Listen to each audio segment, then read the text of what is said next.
नहीं,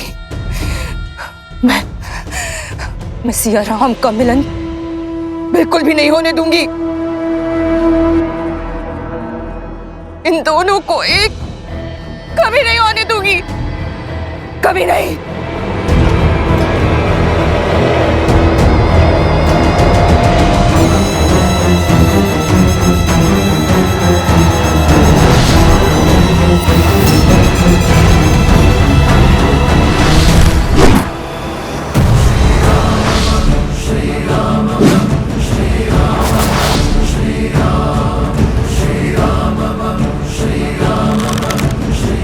सावधान शूर्पणखा।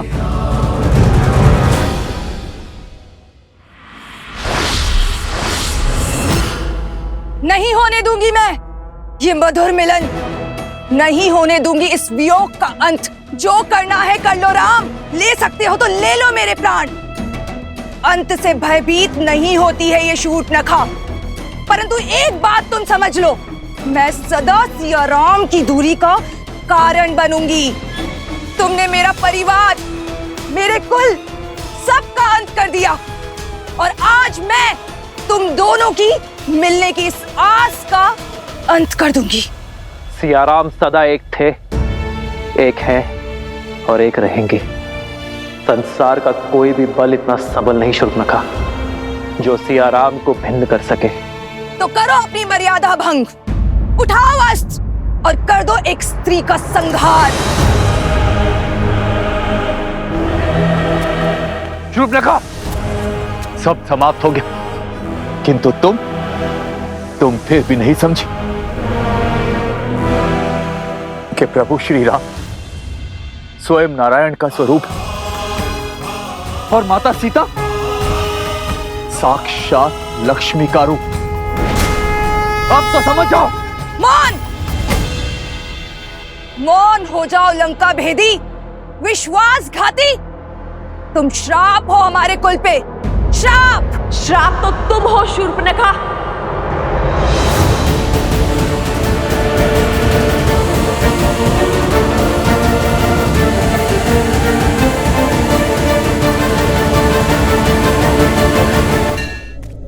केवल अपने कुल के लिए नहीं, इस संपूर्ण समाज के लिए तुमने स्त्री के जिस रूप को इस समाज में प्रस्तुत करने का प्रयास किया है, उस रूप में स्त्री समाज में केवल अवसाद, दुख और पीड़ा ही लेकर आती है। मिथ्या है ये, मिथ्या।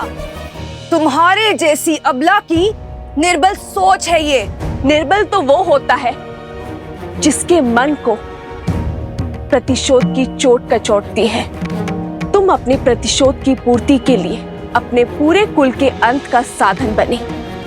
इस यात्रा में अपने पुत्र, अपने भतीजे मेघनाथ, अतिकाय, अपने भाई खरदूषण, कुंभकर्ण, दशानन रावण के अंत का साधन बने। इस घोर संग्राम के बाद भी तुमने अपने भाई सहस्त्रमुख रावण को समझाकर उसका पथ बदलने का प्रयास नहीं किया, बल्कि उसे भड़काया और अपनी मलिन सोच और अपनी मलिन इच्छा की पूर्ति करने की चेष्टा करती रही।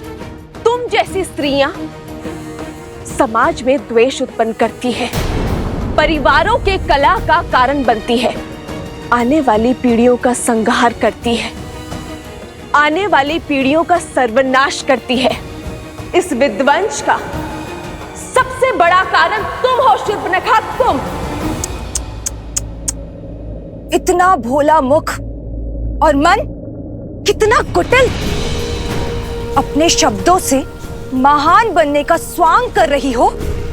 ये विध्वंस, ये विनाश, इन सब का कारण मैं नहीं, तुम हो सीता, तुम। तुमने मारा है मेरे भैया को। दोषारोपण से स्वयं के पाप नहीं छुपा करते। और रही बात सिया राम के वियोग के, तो संसार में कोई ऐसा बल, कोई ऐसा छल नहीं जो हमें पृथक कर सके। और जब जब सिया राम भिन्न हुए तो किसी उद्देश्य के लिए हुए, और आगे भी हम अपने उद्देश्य की हर कसौटी पर खड़े उतरेंगे। और ये दूरी केवल हमारे तन की है। हमारे मन तो उसी दिन एक हो गए थे जिस दिन अग्नि को साक्षी मानकर हम विवाह के बंधन में बंधे थे।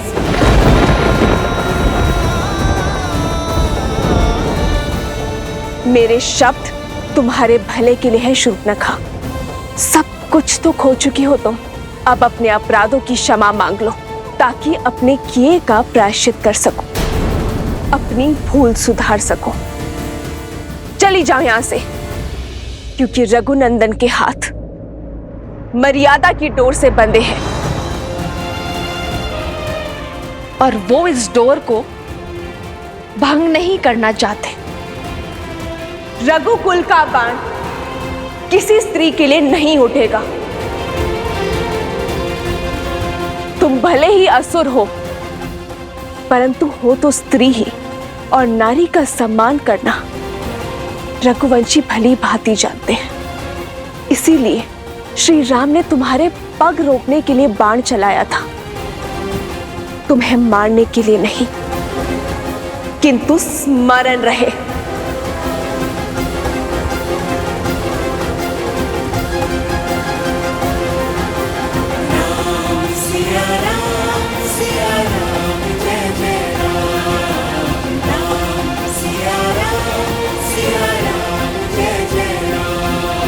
यदि पुनः तुमने रघुकुल पर कुदृष्टि डाली तो तुम्हारा संहार मैं स्वयं करूंगी।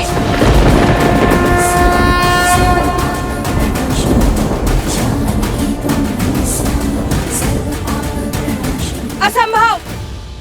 मेरे भाइयों ने, मेरे संपूर्ण कुल ने अपनी अंतिम श्वास तक प्रतिकार लिया है, और तुम चाहती हो कि मैं अपना साहस छोड़ दूं, अपने मार्ग से भटक जाऊं, उनकी मृत्यु को व्यर्थ जाने दूं? कदापि नहीं। अपने किए का मूल्य तो तुम्हें चुकाना ही होगा सीता।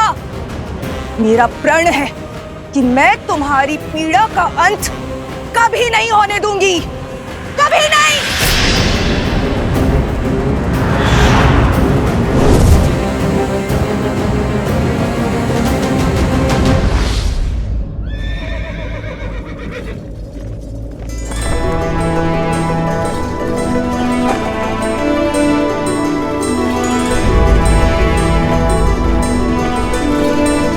ये क्या?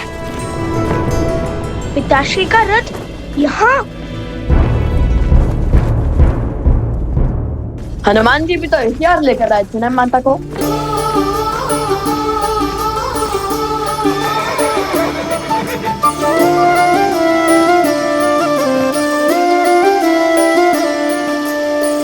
जन्म जन्म का है ये संगम, राम रतन सीता वैभव धन। एक है पौरुष एक समर्पण, एक है रूप तो दूजा दर्पण। राम है लोचन, सीता का स्थान राम के चरणों में नहीं। राम है बादल, सीता वृष्टि। राम के हृदय में है।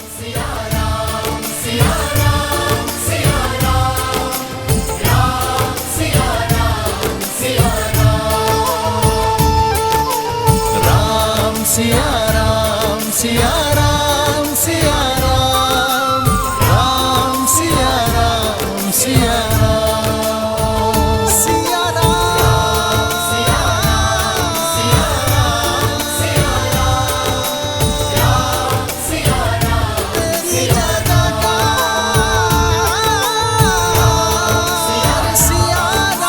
राम की जयकार।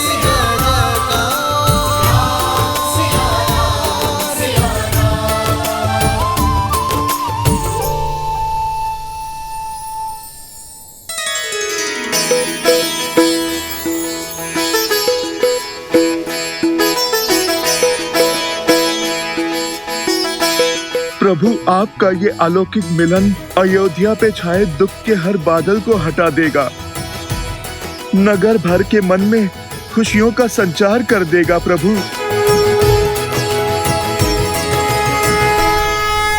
माता पिताश्री,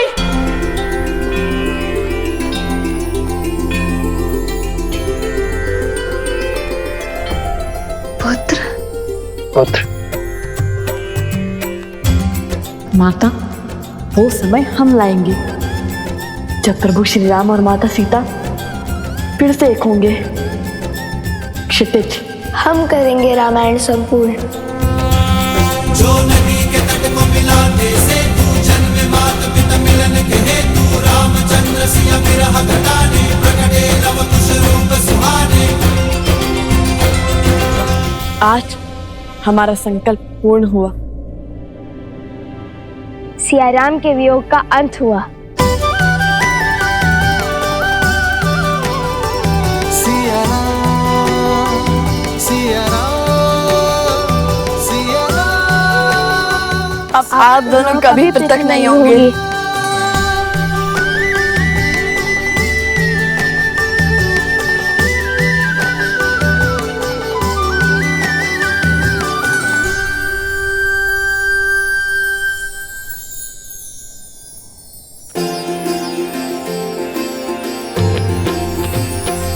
हो मंगल भवन मंगल हारी, द्रवहु सुदशरथ अजर बिहारी।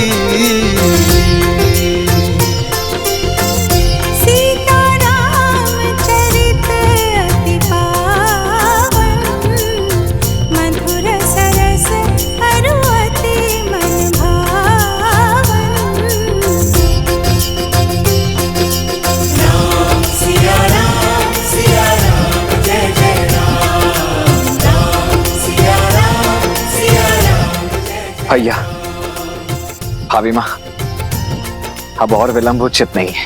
समस्त अयोध्या राम परिवार की प्रतीक्षा में। चले? अवश्य।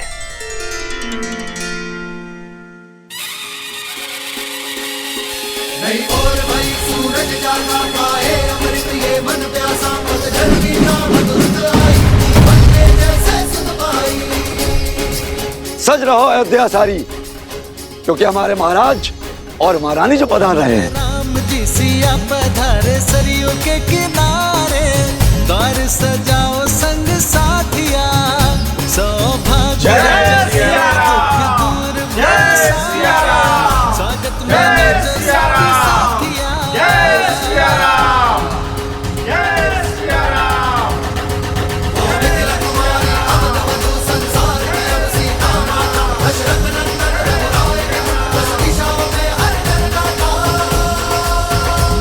हर नर गाता।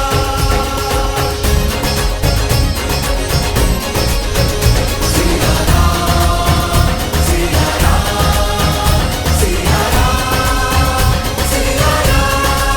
हमें क्षमा कर दीजिए महारानी सीता, हमें क्षमा कर दीजिए। हमारे कारण आपको वियोग का घोर दंश झेलना पड़ा, इतने संकट उठाने पड़े। हमें क्षमा कर दीजिए महारानी सीता। महारानी हमें क्षमा कर दीजिए। हमें क्षमा कर दीजिए महारानी, हमें क्षमा कर दीजिए महारानी। रथ रोको सारथी।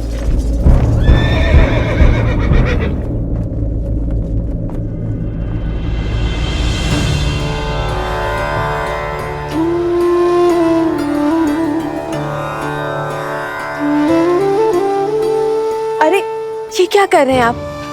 इसकी कोई आवश्यकता नहीं है। उठिए। आवश्यकता है देवी सीता, आवश्यकता है। मैंने जो अपराध किया है वो तो दंड के योग्य है, फिर भी साहस जुटाकर मैं आपके चरणों में स्थान पाने चला आया।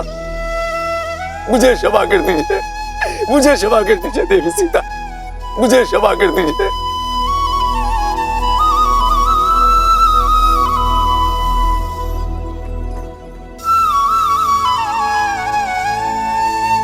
जब जब आपकी पत्नी ने आपको क्षमा कर दिया है तो मैं कौन होती हूँ आपको दंड देने वाले। इसे एक बुरा स्वप्न समझकर भूल जाइए और राम राज्य की परिकल्पना को साकार करने में जुट जाइए। शुभ घड़ी है, चलिए अपने आंसू पोंछिए और आप भी।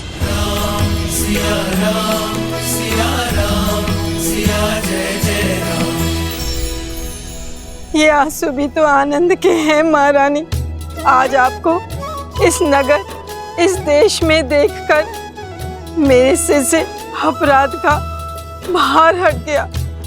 अब जब मैं प्राण त्यागूंगी, इस संतोष के साथ त्यागूंगी कि मैं आपके दुख का कारण तो बनी, किंतु आपको सुख में पुनः घर लौटते देखने की साक्षी भी बनी।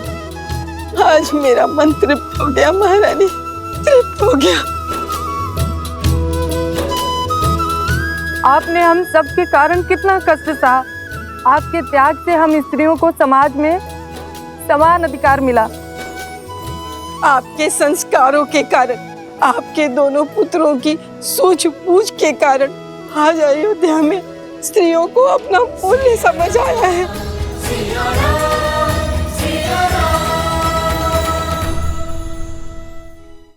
आशा है संसार इस सीख को स्मरण रखेगा। जब जब स्त्री पुरुषों के कंधे से कंधा मिलाकर चलेगी, तब तब समाज उन्नति की ओर अग्रसर होगा। और जब जब पुरुष स्त्री के कंधों पर पांव रखकर उनका दमन करेगा, तब तब उन्नति की गति रुकेगी। एक योग्य बालक अपने परिवार को आगे लेकर जाता है, किंतु एक योग्य बालिका पूरे समाज को आगे लेकर जाती है। और ये सब नारियों के प्रयासों के कारण ही संभव हो सकता है। ये जो संस्कार आपने पाए, इस सीख को अपनी आने वाली पीढ़ियों को अवश्य देना।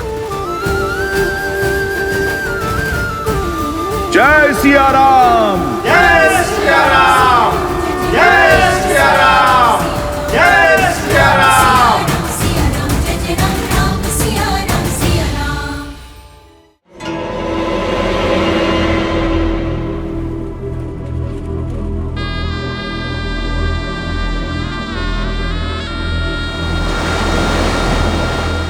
मेरा संपूर्ण कुल इस युद्ध की अग्नि में जलकर भस्म हो गया।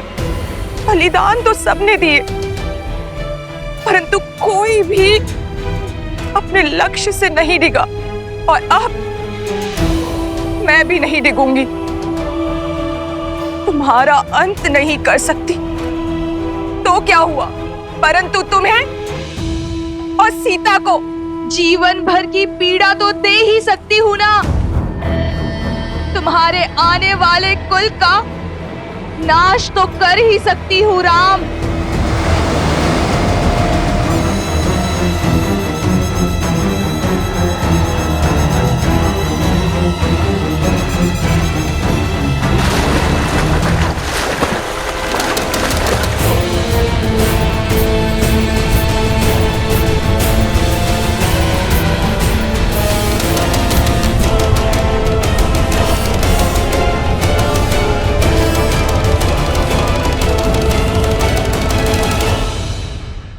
मेरे अयोध्या वासियों, आज वो शुभ दिन आ गया। लोक अपवाद की जिस असुरी ज्वाला में समस्त कोसल राज्य जल रहा था, आज उस असुरी शक्ति का संहार हुआ, और उसका श्रेय देवी सीता को जाता है।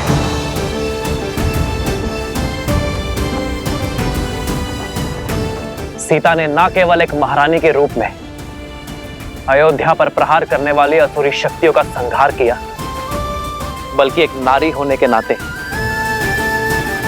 नारी को उसके सम्मान का उपहार दिया। राक्षस के समक्ष तलवार उठाने वाली सीता ने अयोध्या की प्रजा के लिए त्याग किया।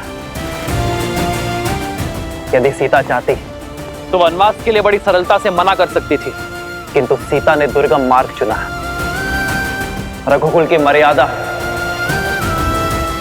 और कौशल राज्य की नारी को उसका सम्मान दिलाने का कार्य जो सीता ने किया है, उसके लिए रघुकुल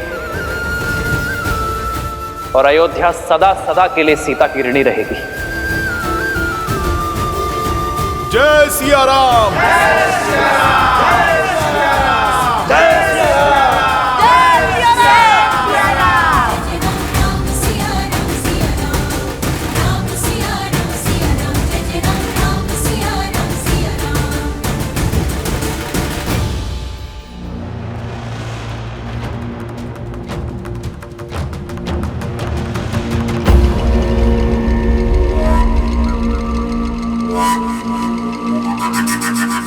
उठो पिंगलाक्ष, तुम्हारा तप पूर्ण होने का समय आ गया है।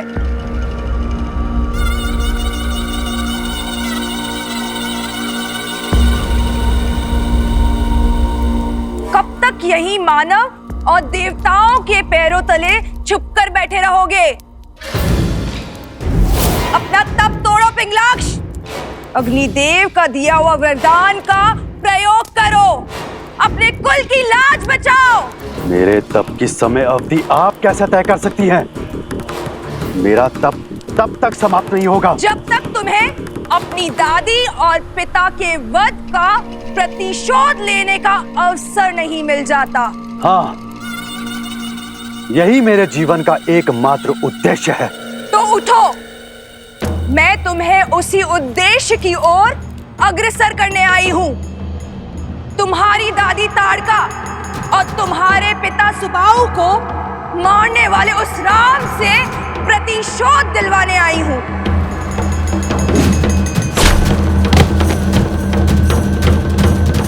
उस राम ने ही तुम्हारी दादी और पिता को मारा है, तुम्हारे जीवन में विध्वंस बोया। अब मैं तुम्हें प्रतिशोध लेने का अवसर देती हूँ, उसके पुत्रों को मारने का मार्ग बताती हूँ।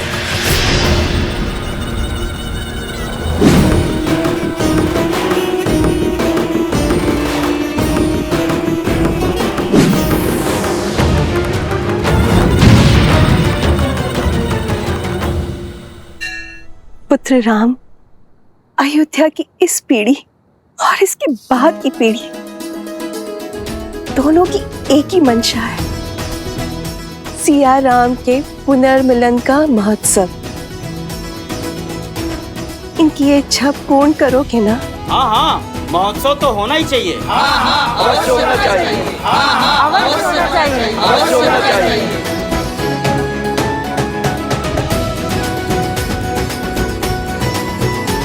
अयोध्या की महारानी और मेरी माता पुनः अयोध्या लौटी हैं। अपूर्ण अयोध्या आज पूर्ण हुई है। महाउत्सव तो होना ही चाहिए। हाँ हाँ, बढ़िया उत्सव होना चाहिए।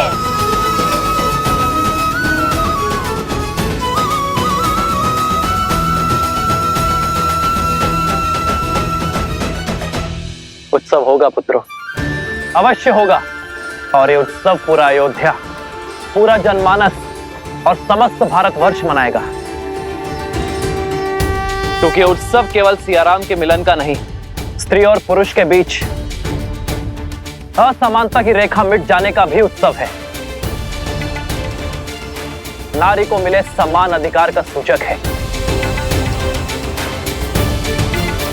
अयोध्या अभी सुख के रस में डूबी है, उत्सव मना रही होगी, और अब हम उनके आनंद को स्वाहा करेंगे, उनके उत्सव को शोक में बदलेंगे।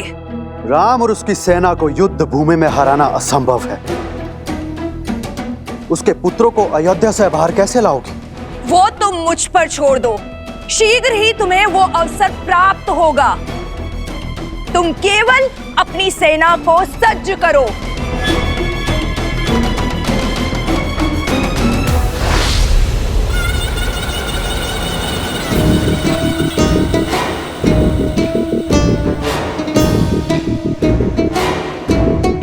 जो अपने कुल का नाश होने का कारण बनी हो, उस पर विश्वास करना सरल नहीं। स्मरण रहे, यदि कुछ भी अनिष्ट हुआ तो मेरी अग्नि सबसे पहले तुम्हें जलाकर भस्म करेगी शूर्पणखा। भैया मैं तो कहता हूँ इस पुनर्मिलन के महोत्सव में राजा, महाराजा, संतगण और सभी ऋषियों को आमंत्रित किया जाए। ये उत्सव इतना बड़ा हो कि ये संसार आने वाली कई सदियों तक स्मरण रखे। अवश्य सभी को निमंत्रण भेजा जाए। पिताश्री, पिताश्री, हम स्वयं जाएंगे मिथिला नरेश को निमंत्रण देने। अवश्य पुत्र, किंतु इस बार मिथिला नरेश को नहीं, अपने नानाश्री को निमंत्रण देना। तो निश्चित रहा, अगली पूर्णिमा को अयोध्या में उत्सव होगा। पुरुषों और स्त्रियों के बीच के भेदभाव को समाप्त होने का और संसार से उस असुरी शक्ति का नाश होने का। जय सिया राम! जय सिया राम! जय सिया राम! जय सिया राम!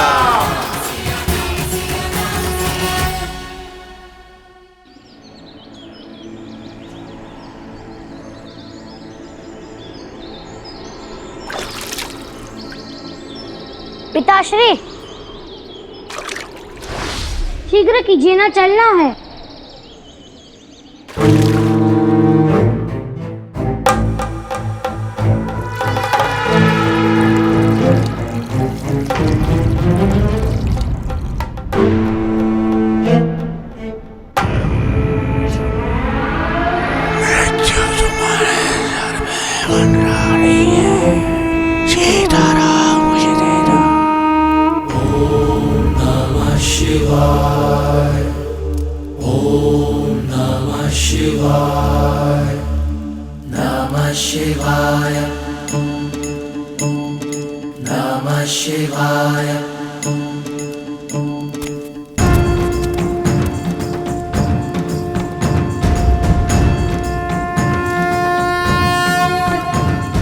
मिथिला जाने को सच हो गए दोनों।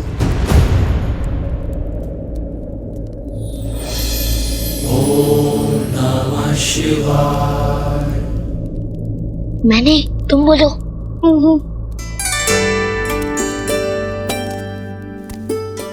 क्या हुआ? और तुम सब यहाँ क्या कर रहे हो? माता, वो हम सभी का मत था कि जाने से पूर्व आपके हाथों से बना स्वादिष्ट भोजन मिल जाता तो आप यहाँ हैं, तो ये बेचारे तो वर्षों से प्रतीक्षा कर रहे हैं आपके हाथों के भोजन खाने को। यहाँ आओ। गुरुवर वशिष्ठ का आदेश है कि शुक्ल पक्ष के शुभ दिन पर ही मैं और तुम्हारे पिताश्री अयोध्या के सिंहासन पर विराजमान हो। तब तक मैं वहां नहीं जा सकती, यहीं रहूंगी। दृष्टि का आनंद लेने के स्थान पर आप पुनः वनवासिनी बन गई।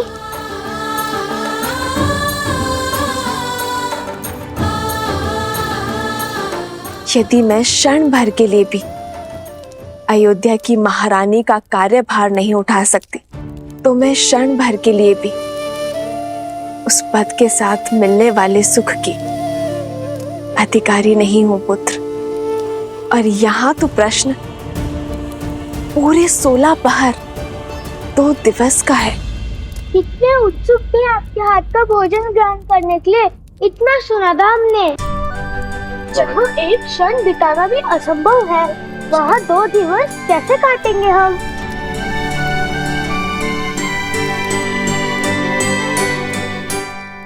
मैं बताता हूँ।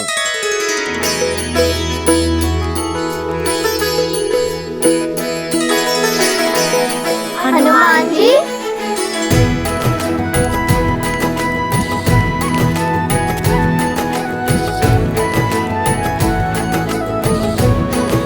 इस दुविधा को सुलझाने का मार्ग है मेरे पास। ऐसा अद्भुत मार्ग जिससे तुम्हारा समय भी कटेगा और माता के हाथों बने भोज का आनंद भी 2 गुना हो जाएगा।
मुझे मार सकते हो किंतु मेरी सोच को नहीं।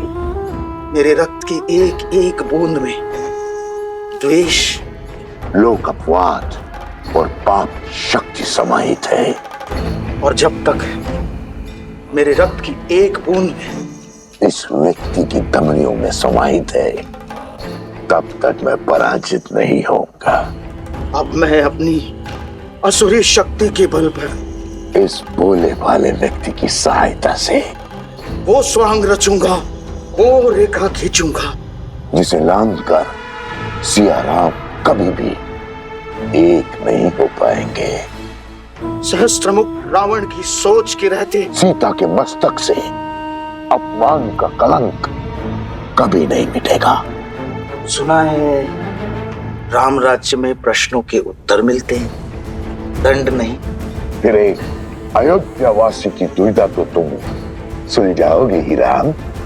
उसके प्रश्न के उत्तर तो तुम दोगे।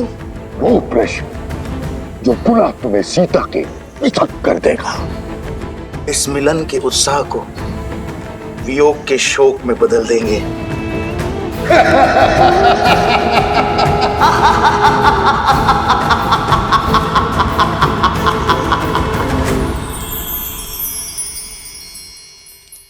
ये देखो बालकों, एक नहीं 2 उपाय हैं। पहला उपाय ये है, तुम सब लवकुश के साथ मिथिला चले जाओ। मिथिला? और दूसरा ये जो मैंने माता सीता से ही सीखा है। सब लो।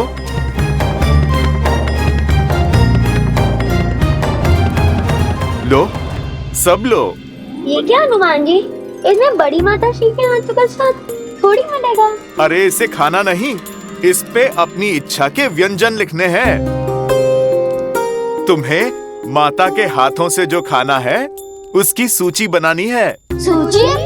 अर्थात माता को तो भांति भांति के पकवान बनाने आते हैं। कहाँ से आरंभ करें और कहाँ पे अंत, कुछ समझ नहीं पाओगे। इसीलिए मैं आपसे कहता हूँ, आप सब मिथिला जाइए लवकुश के साथ। समय भी कट जाएगा और सूची पूर्ण करने का समय भी मिल जाएगा। अरे हनुमान जी, ये तो सुकोमल राजकुमार हैं। इनकी भूख आपके समान नहीं है। मिथिला क्या, ब्रह्मांड का भ्रमण भी कराए तब भी आप जितनी विराट सूची नहीं बना पाएंगे। इनके लिए तो एक एक व्यंजन ही बहुत है। कदापि नहीं, हम कौशल राज के राजकुमार हैं। श्री राम के भतीजे हैं। चुनौती लेकर पीछे नहीं हटते। देखिएगा हनुमान जी, ये भोज आपके भोज से भी अधिक प्रसिद्ध और परिपूर्ण होगा।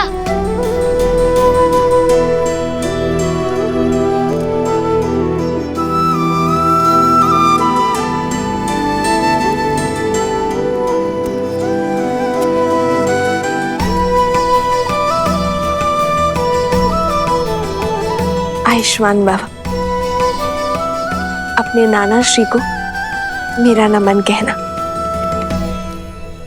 अवश्य माता, हम मिथिला नरेश को। कुश, हर बार नाना श्री को मिथिला नरेश क्यों कहते हो? नाना श्री कहो।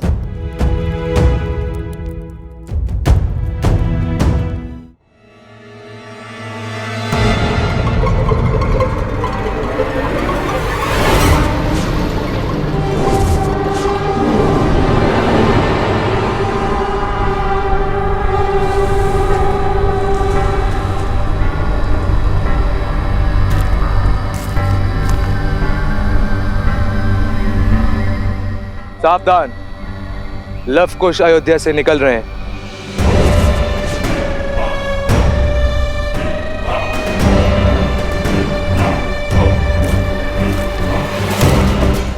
कहा था ना मैंने कि प्रतिशोध प्रतीक्षा में है, अवसर शीघ्र ही मिलेगा।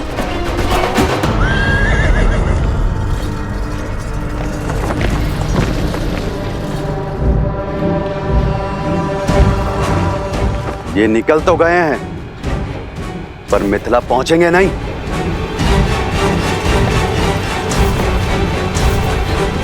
आगे बढ़ो।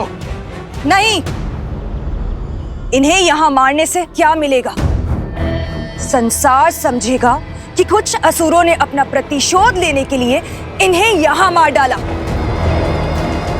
प्रतिशोध की अग्नि तो तब शांत होगी जब इन्हें इनके परिवार वालों के सामने उस भूमि से निकली हुई सीता को अपने घर और जीवन में स्थान देने वाले जनक के सामने मारेंगे, और तब जाकर असुरों की खोई हुई प्रतिष्ठा और संसार के मन में हमारा भय पुनः लौटेगा।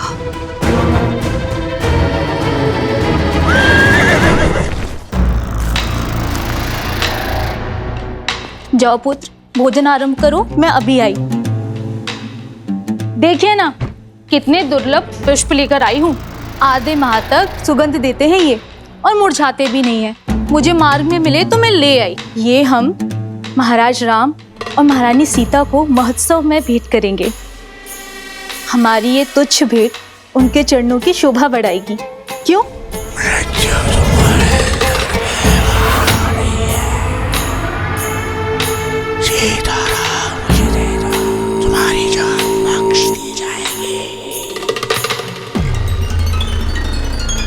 उपहार तो उन्हें मिलना ही चाहिए। क्यों?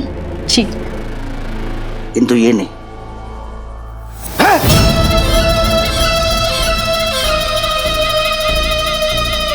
क्या कर रहे हैं आप? क्या हो क्या गया है आपको? जिस राम और सीता की तुम बात कर रही हो ना, उन्हें ये पवित्र और सुगंधित पुष्प नहीं,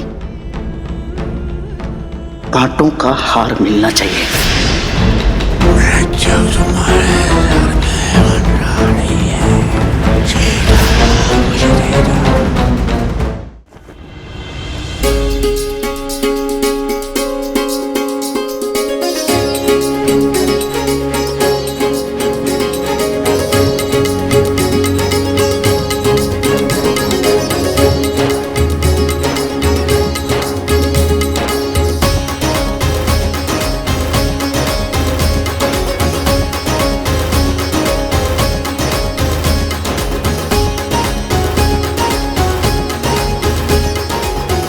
इस सूची में से तो सभी नाम आ ही चुके हैं। सभी अतिथि सकुशल और संतुष्ट रहें, बस ये देख लीजिएगा हरिस्मन। जी राजनुज। चलिए अब नगर की ओर भी देख लेते हैं, वहां क्या तैयारी चल रही। आइए। और पुष्प का प्रबंध करो। जी लाता हूँ। नव वधू की भांति सजनी चाहिए संपूर्ण अयोध्या। रुको, मैं कह रहा हूं रुक जाओ। ये क्या कर रहे हो तुम सब? हैं? मति भ्रष्ट हो गई है तुम्हारी। जानते नहीं महोत्सव की तैयारी चल रही है, क्यों रोक रहे हो इतने पावन कार्य को? मलिन चरित्र के स्वागत के लिए उत्सव नहीं हुआ करते। और क्या प्रमाण है? क्या प्रमाण है कि सीता पवित्र है? अरे 12 वर्षों के बाद लौटी है वो। पता नहीं ऐसा क्या देख लिया श्री राम ने और क्या सिद्ध कर लिया सीता ने। हे ईश्वर, देवी सीता के बारे में कैसी अशोभनीय बातें कर रहा है ये दुष्ट। देवी सीता पर इतना बड़ा लांछन! क्या मूर्खता पूर्वक बातें कर रहे हो तुम?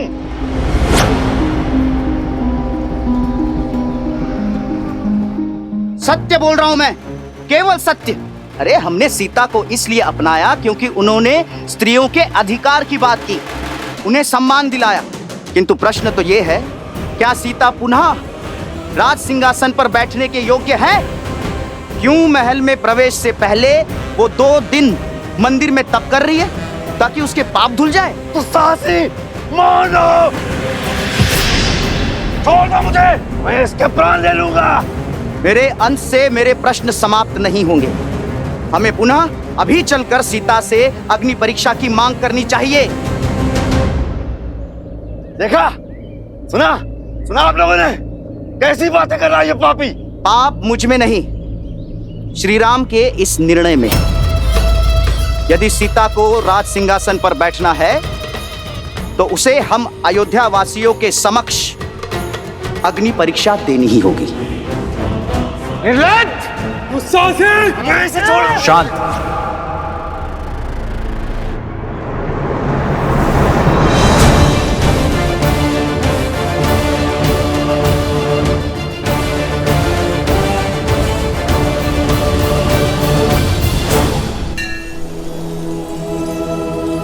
अयोध्यापति श्री राजा रामचंद्र और मिथिला कुमारी सीता के पुत्र लव और कुश मिथिला सभा में पधार रहे हैं।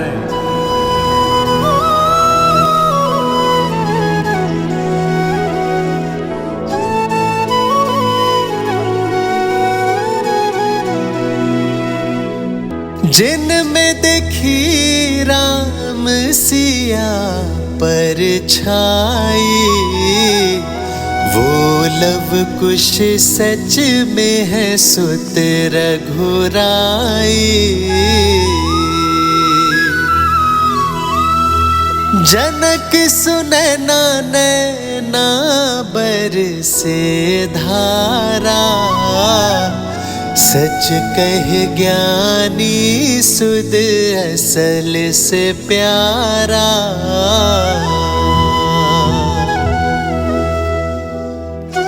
प्रणाम नानी श्री।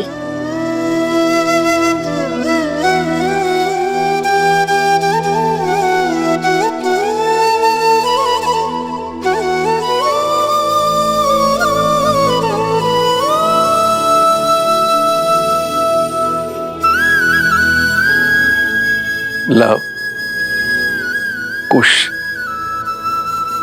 मेरे नाती, जब तुम्हें पहली बार देखा था तभी मैंने सीता की छवि पाई थी।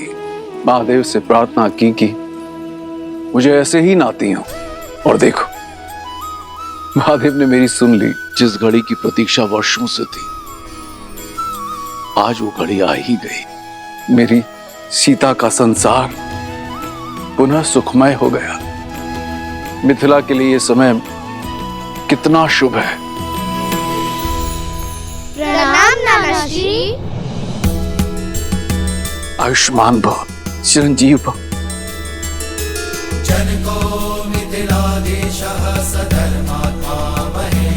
मेरी पुत्रियों के अंश आज मिथिला पधारे हैं। मिथिला के आंगन में वसंत ले आए हो तुम सब। वसंत तो अयोध्या में भी आया है महाराज जनक, और इसी वसंत के उत्सव के लिए हम अयोध्या और श्री राम की ओर से संपूर्ण मिथिला को निमंत्रण देने आए हैं। कि आप सब पधारे और सियाराम मिलन के साक्षी बने। अवश्य अवश्य आएंगे। पूरा मिथिला आएगा मैथिली के स्वागत के लिए। महाराज जनक, मन में एक प्रश्न था, पूछने की आज्ञा है?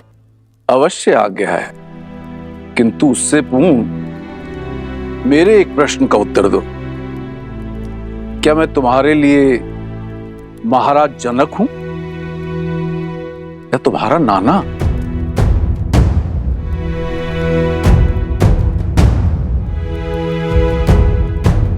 देखिए, अब ये प्रश्न उत्तर की झड़ियां बाद में लगाना।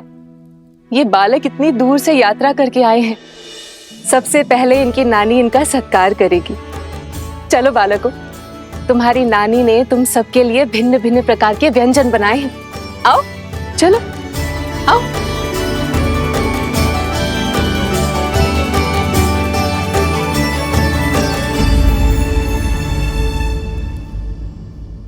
चलिए आप सभी अपने अपने कार्य पर जाइए।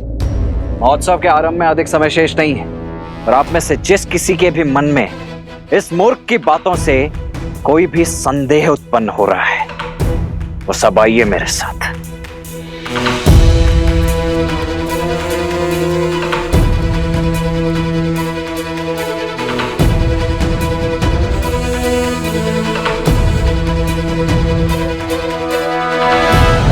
जिस राम और सीता की तुम बात कर रही हो ना, उन्हें ये पवित्र और सुगंधित पुष्प नहीं,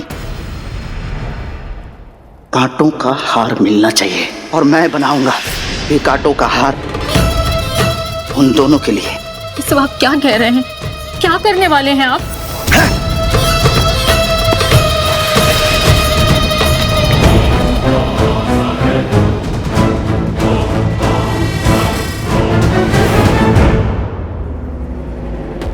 रुक क्यों गए राज अनुज? आगे बढ़िए और हमें श्री राम से मिलवाइए, क्योंकि देवी सीता की स्वीकृति जो अयोध्या और रघुकुल में हुई है, वो नियमों और रीतियों के अनुकूल नहीं है। देवी सीता पर लांछन जो है वो अयोध्या वासियों ने लगाया था, तो अब उन्हें अपनी शुद्धता, अपनी पवित्रता और अपनी सुचिता का प्रमाण भी अयोध्या वासियों के समक्ष ही देना होगा, अग्नि परीक्षा के माध्यम से।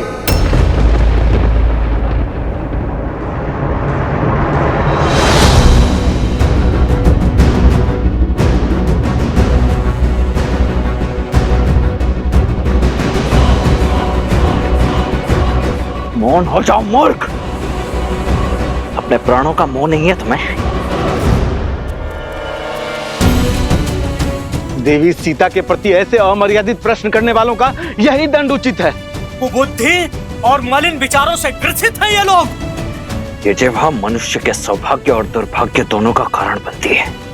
जब जिह्वा से सत्य के पुष्प बरसते हैं तो यश मिलता है, परंतु यदि असत्य के कांटे बहने लगे तो यही मृत्यु का कारण भी बनती है। अयोध्या की महारानी सीता यहाँ की प्रजा की माता है। अब जब यहाँ की प्रजा ने अपनी भूल स्वीकार कर यहाँ के जन ने, मन ने उन्हें अपनी महारानी स्वीकार किया है, पूर्ण रूप से अपनाया है, तब तो तुम एक बार पुनः इस भ्रष्ट मलिन विचार के साथ पुनः खड़े हो गए। लोक अपवाद की जो अग्नि शांत हो चुकी थी, उसमें घी डालने का प्रयास कर रहे हो तुम। 13 वर्ष के तप ने उन्हें प्रशिक्षित किया है। स्वयं भगवान वाल्मीकि उसके साक्षी हैं। और किस साक्षी की प्रतीक्षा है तुम्हें? वन में मोर नाचा किसने देखा? भगवान वाल्मीकि देवी सीता के सत्य के साक्षी बने, हम तो नहीं ना। केवल कही सुनी बातों पर कैसे विश्वास कर ले?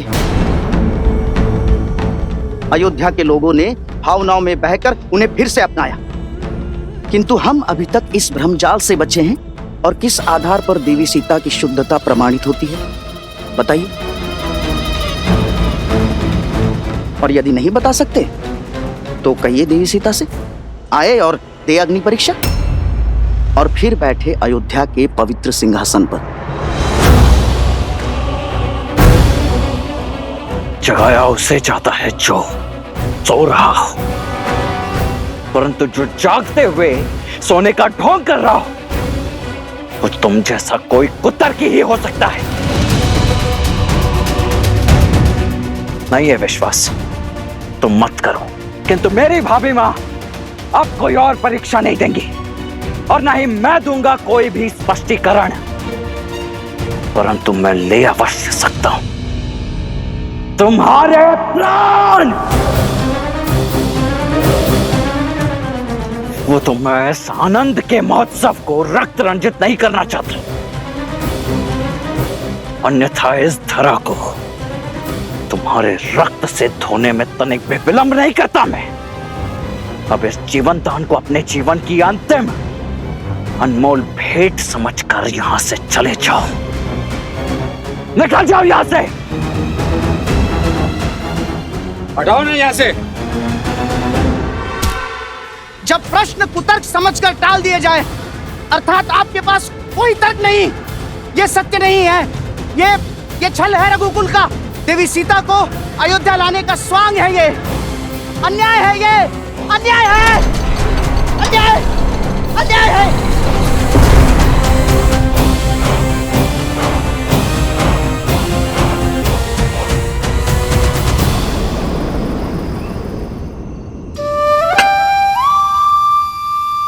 ये लो, एक और खा लो। नहीं नहीं, बस और नहीं नानी श्री, पेट भर गया। ठीक है, मत खाओ। मालपुआ जो तुम अभी खा रहे हो, वही तुम्हें माता के हाथों से भोज में भी खाना है। और क्या ज्ञात तो है कि नानी श्री के हाथ में अधिक स्वाद है या उनकी पुत्री हमारी बड़ी माता श्री के हाथ में?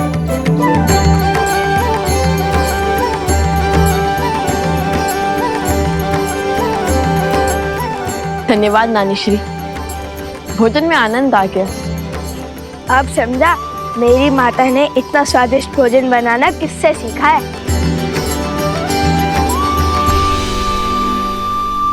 धन्यवाद केवल नानी श्री को, नाना श्री को कुछ नहीं। धन्यवाद महाराज जनक। धन्यवाद महाराज जनक।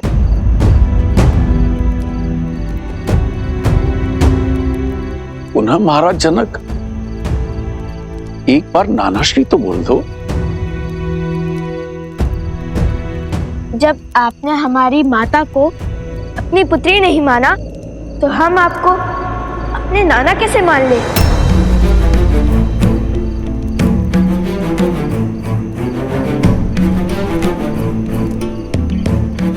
कारावास आपकी पुत्री वन वन भटकती रही, एक राजकुमारी होकर भी एक वनवासिनी का जीवन जीती रही। आपने उनकी सुध तक ना ली, उनसे मिले नहीं कि वो कैसी है, किस अवस्था में है, कहाँ है, कुछ भी जानने का प्रयास तक नहीं किया आपने। छोटी माता श्री से ज्ञात हुआ कि नानी श्री अस्वस्थ थी। यदि वो चाहती तो यूं माता को खोज निकालती, किंतु आप मिथिला नरेश होकर भी चूक गए। क्षमा कीजिए महाराज, हमारी मंशा आपका अपमान करना नहीं था, बल्कि हमारी मंशा तो हमारे मन में उत्पन्न हुए प्रश्न का उत्तर पाना था।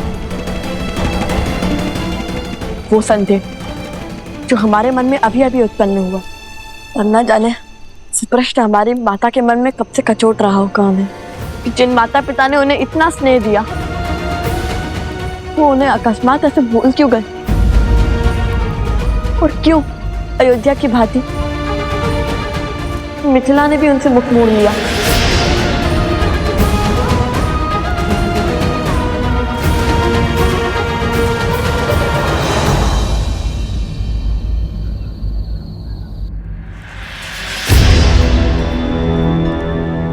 सुख के क्षण में संदेह की आंधी आना उचित नहीं।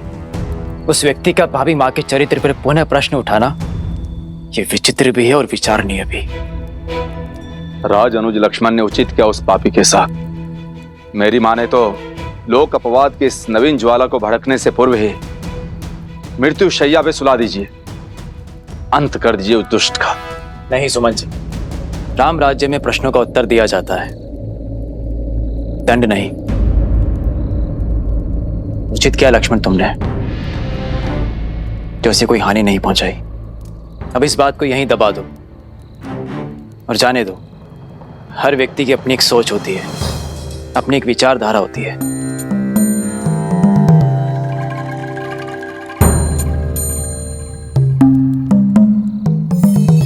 जब संपूर्ण अयोध्या ही महोत्सव के रंग में रंगी है,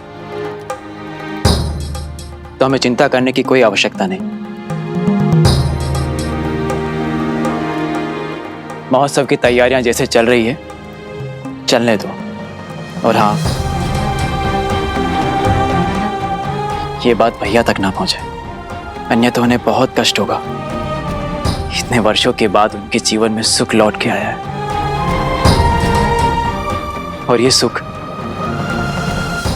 दुख में परिवर्तित नहीं होना चाहिए।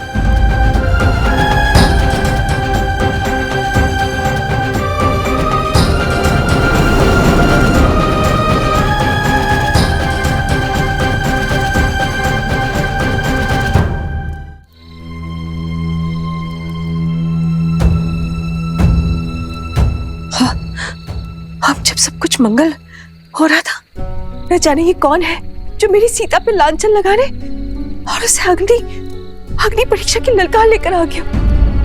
मुझे ही कुछ करना होगा, मुझे ही कुछ करना होगा।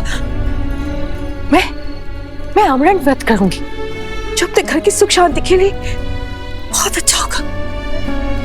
यही उचित होगा। दीदी, आप व्यर्थ ही चिंता कर रही हैं। इस बार केवल अयोध्या नरेश राम ने ही नहीं, अपितु संपूर्ण अयोध्या ने सीता को मन से स्वीकारा है। सब कुछ सुलझा हुआ है, फिर आप अपने मन को क्यों उलझा रही हैं दीदी? देखिए ना, कैसे पूरी अयोध्या उत्सव की तैयारी में लीन है।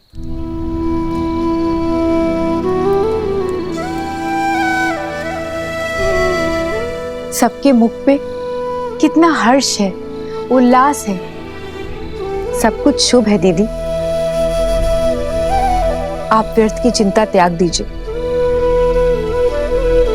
अब जहां सहस्त्रों भले व्यक्ति होंगे, वहां एक दो बुरे भी तो होंगे ना दीदी। चलिए, अब अपने आंसू पोंछ लीजिए।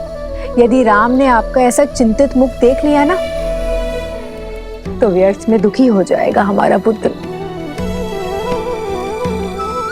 मेरा राम,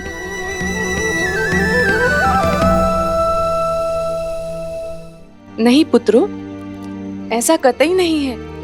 यदि तुम्हें लगता है कि हम हमारी सीता को भूल गए हैं, तो ये तुम्हारी भूल है। और सुना ना, भूल तो मुझसे हुई है। इतने वर्षों तक अपनी पुत्री की सुध न लेने की भूल, उसकी कुशलता का ध्यान न रखने की भूल। यदि संतान सक्षम भी है, तब भी माता पिता को उसके साथ खड़े रहना चाहिए। किंतु मेरे पग समाज की रीत से बंधे थे। विवाह के पश्चात जनक की पुत्री राजा राम की पत्नी बन गई,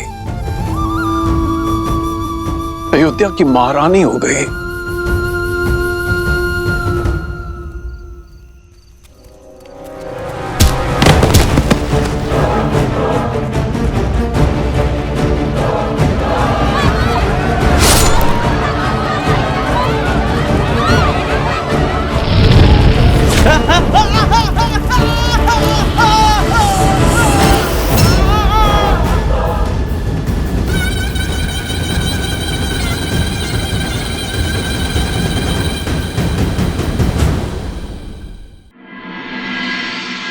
हमारा राज्य राजा राम के अधीन ही तो है। राजा राम हम सब के महाराज हैं। अयोध्या का ध्वज इस आकाश पर सबसे ऊंचा लहराता है, और उस समय राजा राम ने अपने सिंहासन पर बैठकर जो निर्णय हमें सुनाया, उसका सम्मान करना, उसका पालन करना मेरा कर्तव्य था। किंतु मेरा मन उस निर्णय को मानने के लिए सच नहीं था। और तभी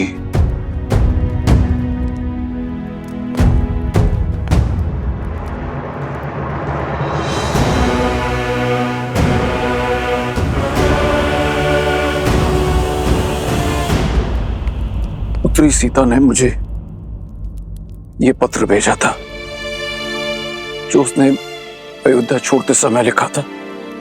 इसमें उसने मुझे उसे ढूंढने से मना किया था। यह भी लिखा है कि यह निर्णय उसका अपना है और मैं अपने राजा श्री राम राज्य की कल्पना के विरुद्ध ना जाऊं। मुझे स्वयं पर जितनी गिलानी है उससे कहीं अधिक अपनी पुत्री सीता पर गर्व है। उसने जो कुछ भी किया समाज कल्याण के लिए किया। मेरे हाथ बांधकर उसने समाज के हर पुरुष को स्त्रियों के विरुद्ध विकट विचारों से मुक्त कर दिया। मैं अपनी भूल स्वीकारता हूं। एक पिता होकर भी मैं अपनी पुत्री को ढूंढ ना सका, उसके कष्ट ना हर सका और इस कारण मैं तुम दोनों का अपराधी भी हूं। मुझे क्षमा कर दो, क्षमा कर दो मुझे।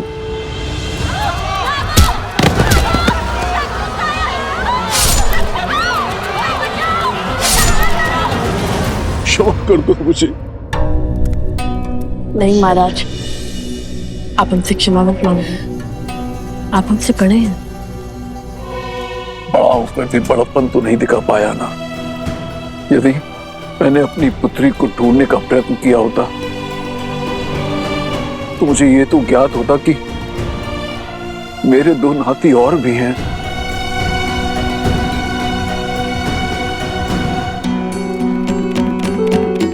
यदि हमारी बातों ने आपका हृदय आहत किया तो हमें क्षमा कर दीजिए। बालपन से सीखते हैं संबंधों का महत्व और उनका मूल्य अशुभ घड़ी में समझ में आता है। विकट परिस्थिति में यदि वो साथ दे तो वो अपने होते हैं और हमारी माता अकेली थी, बस उसीलिए दुखी थे हम।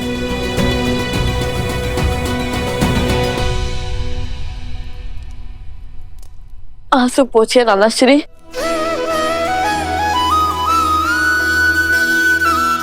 नानाश्री, एक बार पुनः कहो। अपने आंसू पोछिए। अपने आंसू पोछिए नानाश्री। जब अपनी पुत्री सीता से मिलूंगा तो एक राजा नहीं अपितु पिता होने के नाते उससे क्षमा अवश्य मांगूंगा।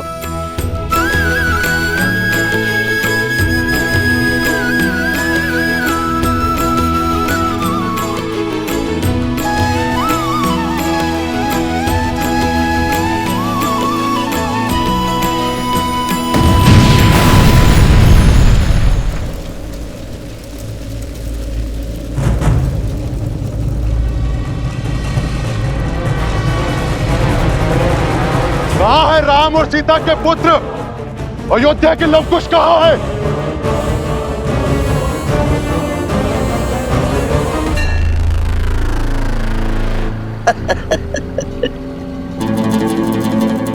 कहने को श्री राम की परछाई, श्री राम, और अपनी प्रजा के प्रश्न का उत्तर नहीं दे पाए। बताइए, अयोध्या में चल रहा ये महोत्सव, ये उत्साह, सब स्वांग है, स्वांग। कैसा स्वांग? हमारे भोले भाले मन को छलने का स्वांग, हमारे विश्वास को तार तार कर देने का प्रयास। हम भी कितने मूर्ख हैं, नहीं?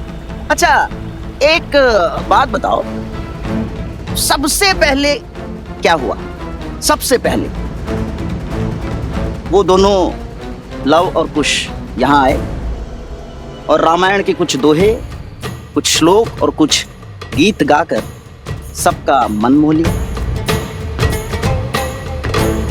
और फिर स्वयं को राम भक्त कहने वाले लवकुश ने अश्वमेध के अश्व को रोका, अपने बाणों से सबको मूर्छित किया, और तो और श्री राम से भी युद्ध किया।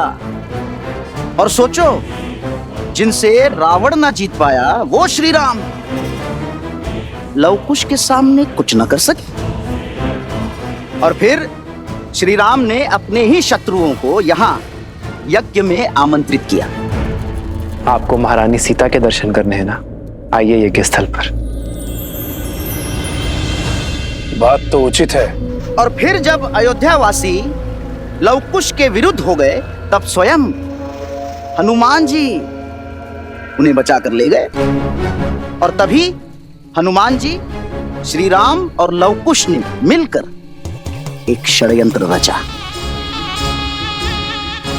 उसी षड्यंत्र के अधीन यहां लवकुश ने सबसे पहले सभी स्त्रियों के भीतर प्रतिशोध की चिंगारी भड़काई। वहां श्री राम ने सभापतियों और मंत्रियों की पत्नियों को सभा में बुला लिया। और इतना ही नहीं, लवकुश की उद्दंडता का समर्थन भी किया।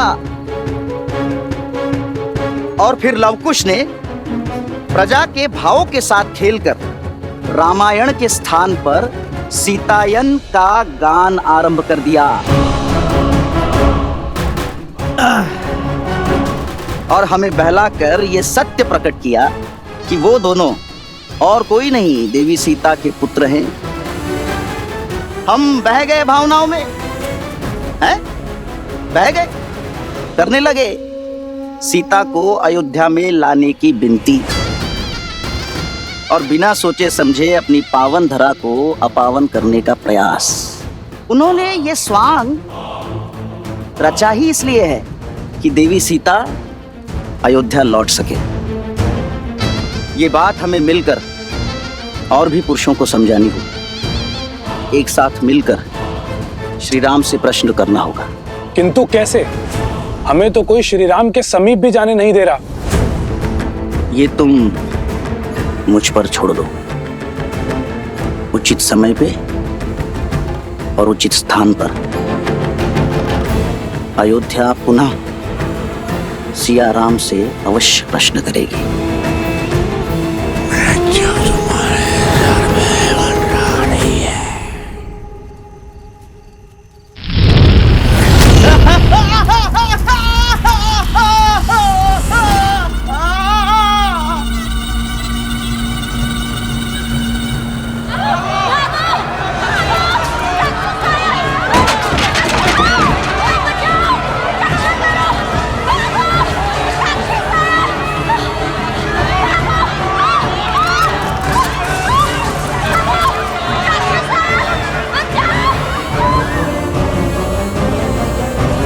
अयोध्या के लवकुश बाहर आओ।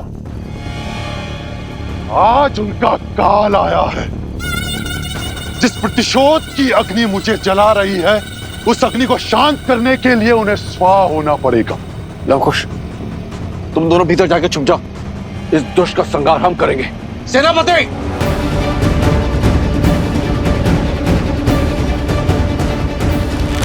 नहीं नानाश्री, रघुकुल का नियम है कि जिसे ललकार मिले वही प्रहार का उत्तर देता है, और ये हमें पुकार रहा है। तो इसका भी सामना हम ही करेंगे। नहीं, मेरी सीता तो मुझसे दूर हो गई, पर उसके अंशों को दूर नहीं होने दूंगी। नहीं।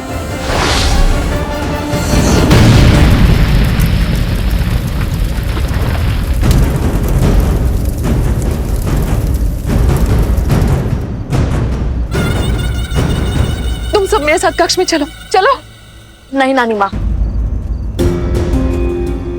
आप भूल गई, हम सिया के और रघुकुल के राम के पुत्र हैं। हमें कुछ नहीं हो सकता। ये हमारा एक रघुवंशी का वचन है कि हम सुरक्षित लौटेंगे, और वो भी उस असुर का सर्वनाश करके।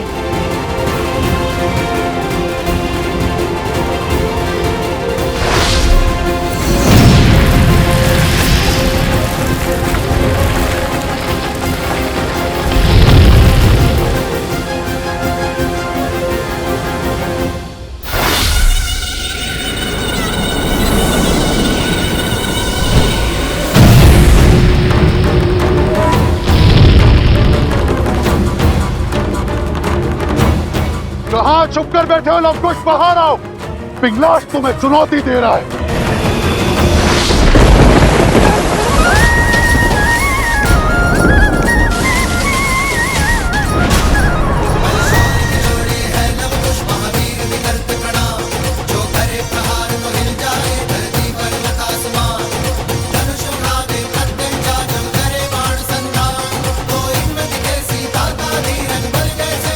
लवकुश, तुम्हारे समक्ष हम पर प्रहार करो। इन निर्दोषों पर क्यों वार कर रहे हो? अपने संहार के लिए सज्ज हो जाओ। आकार से बड़े शब्द हैं तुम्हारे। आज वर्षों से जल रही मेरी प्रतिशोध की अग्नि शांत होगी। शीघ्र ही ज्ञात होगा तुम्हें। आक्रमण! तुम दोनों के अंत के बाद तुम्हारे रक्तपान से होगी मेरी अग्नि शांत।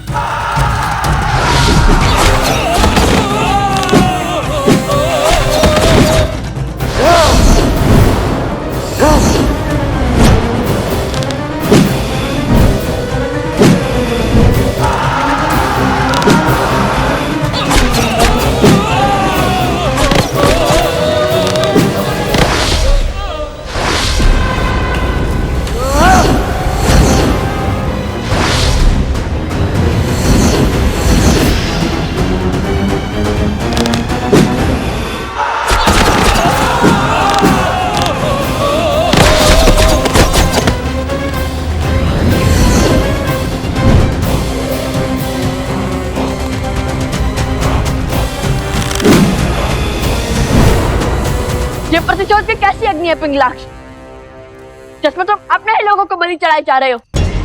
बताओ, इस अधर्म के भागी क्यों बन रहे हो? हमसे तुम्हारी क्या शत्रुता है?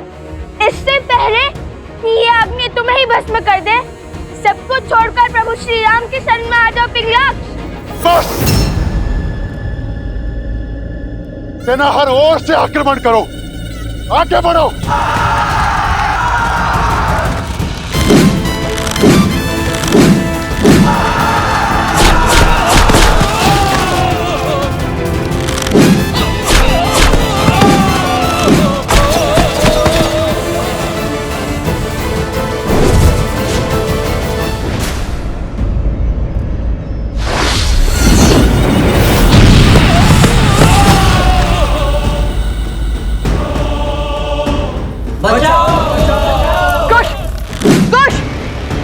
तुम जाकर उन्हें बचाओ, मैं इन असुरों का सामना करता हूँ। जाओ, जल्दी जाओ।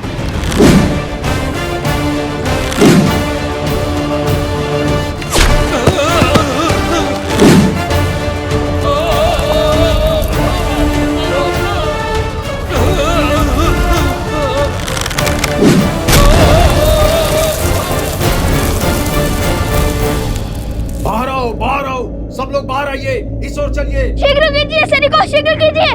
जब दो हिरण को एक साथ अखेट करना कठिन होता है, तो उन्हें एक दूसरे से दूर कर अकेला करना ही उचित होता है। शीघ्र कीजिए, सब सुरक्षित तो है ना? जाइए जाइए।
जनको मिथिलाधीशः सधर्मात्मा महेश्वरः ज्ञानी च तपसा युक्तो धीरः शौर्य समन्वितः।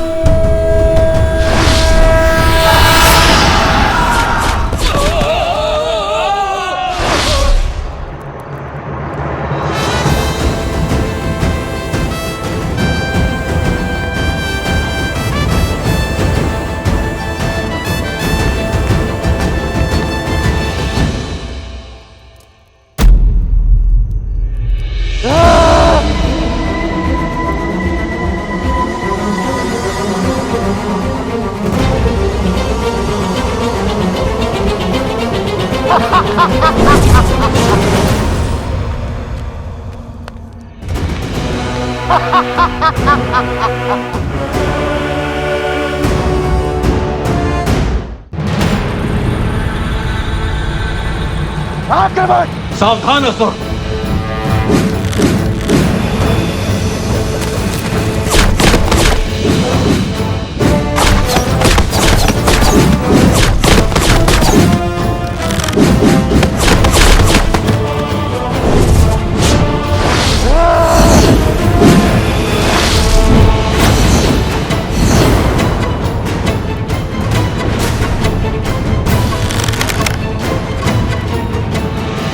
जलास्त्र।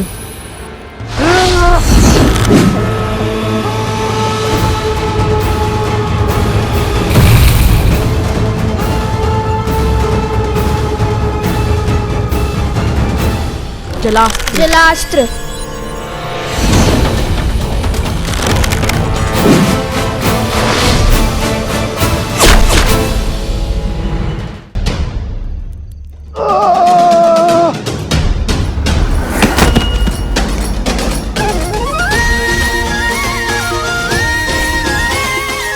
सियाराम के लव कुश से टकराने चले थे। चक वियाना पर आ जाएगा स्वाद।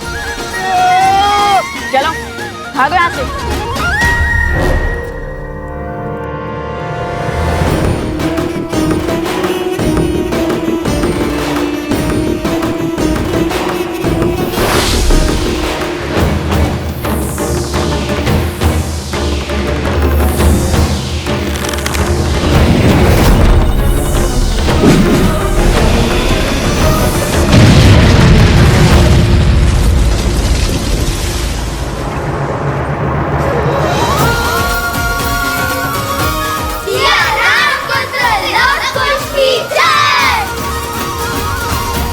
कौन था ये?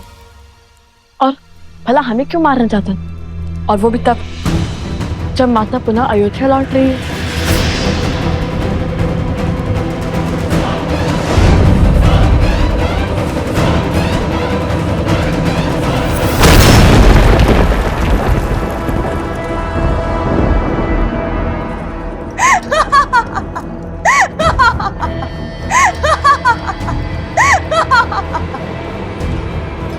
मेरा सेवक तुम्हारा अंत नहीं कर पाया तो क्या हुआ?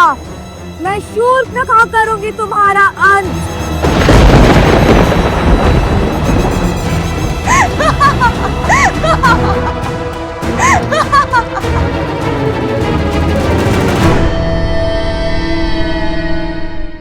मेरा सेवक तुम्हारा अंत नहीं कर पाया तो क्या हुआ? मैं शूर्पणखा करूंगी तुम्हारा संहार।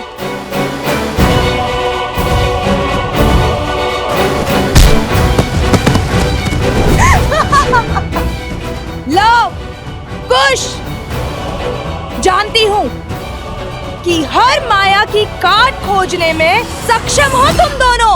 तो तुम हो जिसने हमें पहले भी मारने का प्रयास किया था और हमने पहले भी तुम्हारे प्रयास को विफल किया था। तुम्हारे कारण मेरे भाई के प्राण संकट में पड़े हैं।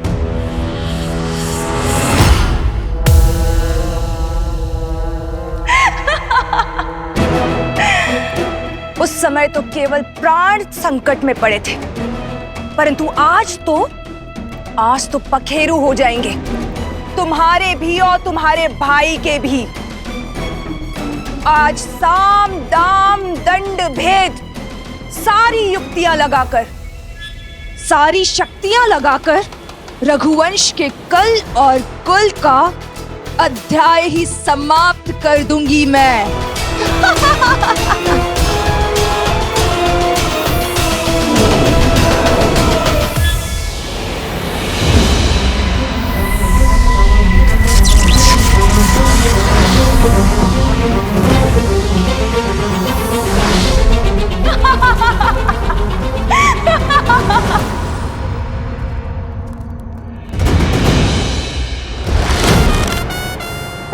शूर्पणखा, स्त्री पर वार करना रघुकुल की मर्यादा का संघार है।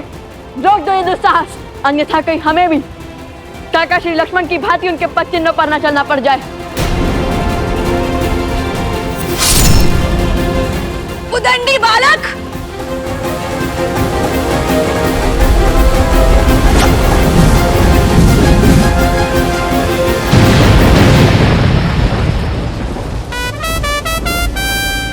असंभव।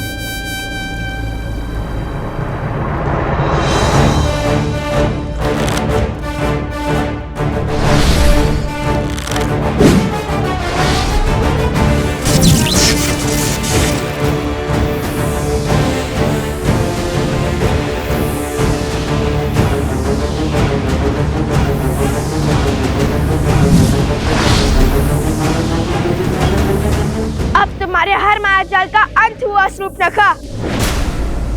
अब तुम कोई खेल नहीं खेल सकती, कोई स्वांग नहीं रच सकती।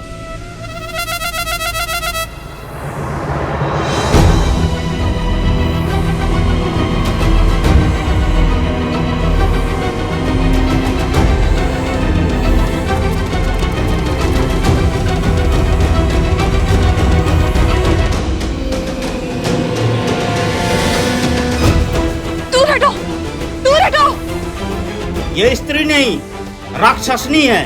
इसका वध इसी क्षण होना चाहिए। मारो इसे। अरे सिया राम के वियोग का कारण भी तो यही है, मारो इसे।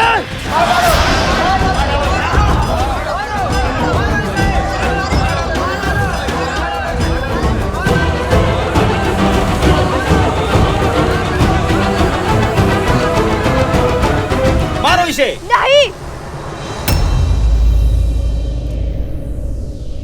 माना कि एक राक्षसी है, किंतु है तो एक स्त्री ही ना, एक माता ही ना।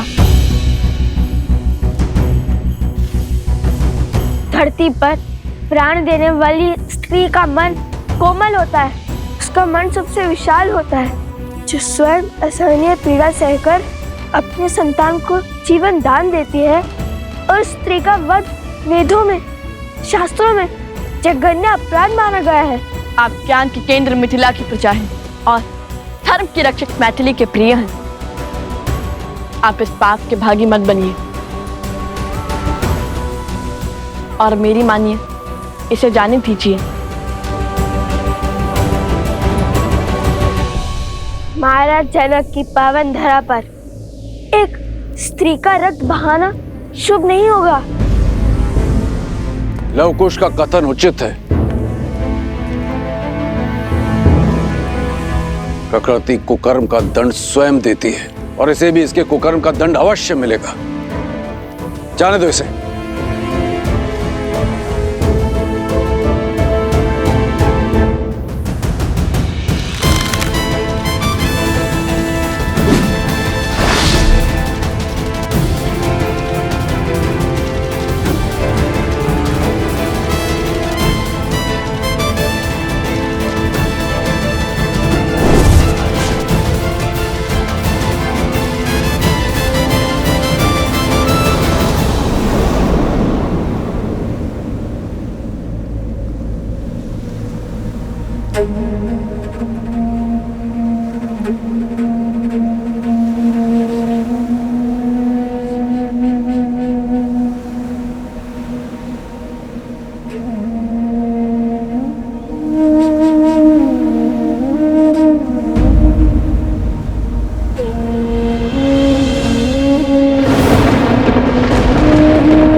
जब ब्रह्मदेव से वरदान प्राप्त करने के बाद इस भूमि पर आपने अपने पांव रखे थे और आपने अपना दिग्विजय आरंभ किया था।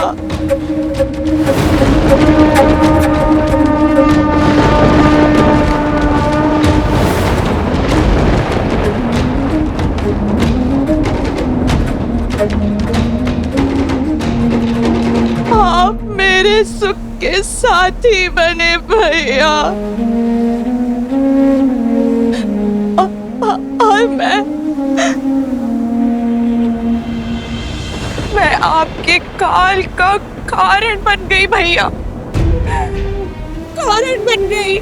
मेरी एक इच्छा की वजह से सब कुछ तबाह हो गया। मैंने अथक प्रयास किए, परंतु मैं जीत नहीं पाई। सत्य कहा था सीता ने कि राम और सीता को पृथक करना असंभव है, और जिसने भी चेष्टा की वो काल का ग्रास बन गया भैया।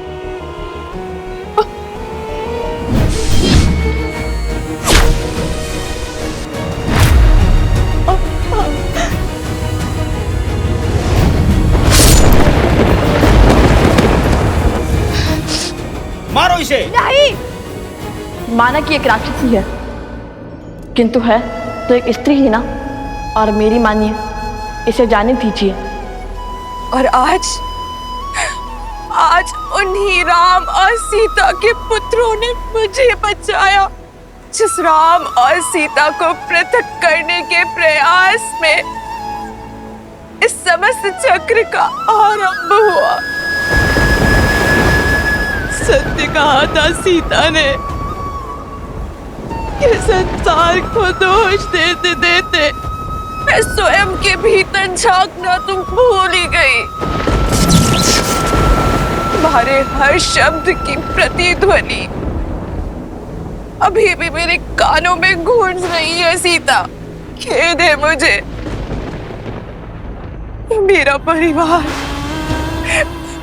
मेरे कुल का सर्वनाश का कारण मैं बन गई। अब मुझे शीघ्र जाना होगा अपने कुल, अपने भैया दशानन के पास, ताकि मैं उनसे क्षमा मांग सकूं।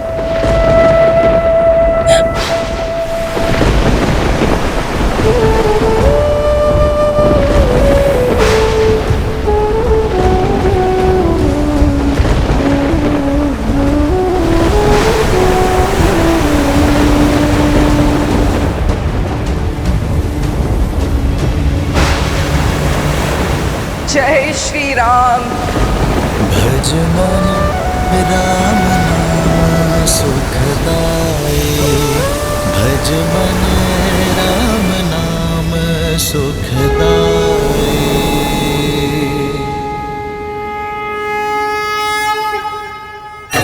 जय श्री राम, जय श्री राम, जय श्री राम, जय श्री राम, जय श्री राम, जय श्री राम, जय श्री राम, जय श्री राम, जय श्री राम।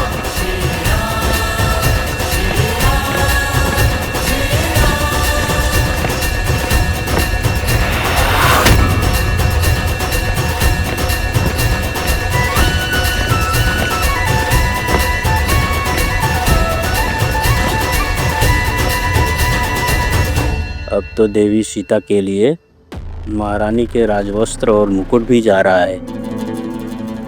अब तो अपनी योजना बताओ। अनेक और धीरज रखो मित्र, कुछ ही क्षणों में उचित समय हमारे समक्ष होगा।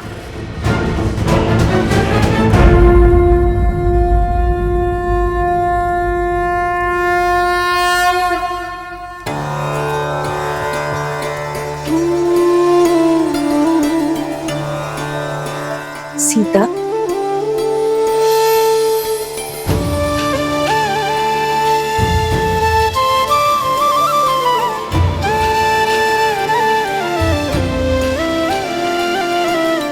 माता,